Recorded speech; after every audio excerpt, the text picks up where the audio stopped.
service DTX tolong sang pantuna bel bukem lo nei sangin langkat sa khupi aleng pahisan kalu seten kangai penang to yan thikin cheng thu khoma kum hung halunga pu sui ding kanom zo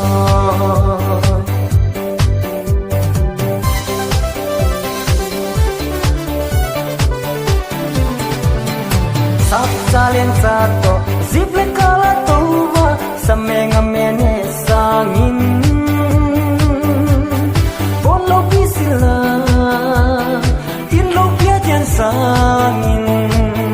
nang tolung tu ala vai do kun khom kanong joy tolong sang pantun na bel tu bukem lo nei sangin langkat sa khupi aleng pahisan kalung seten kangai penang to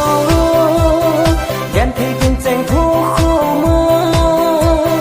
kum hung halunga pu sui ding kanom zo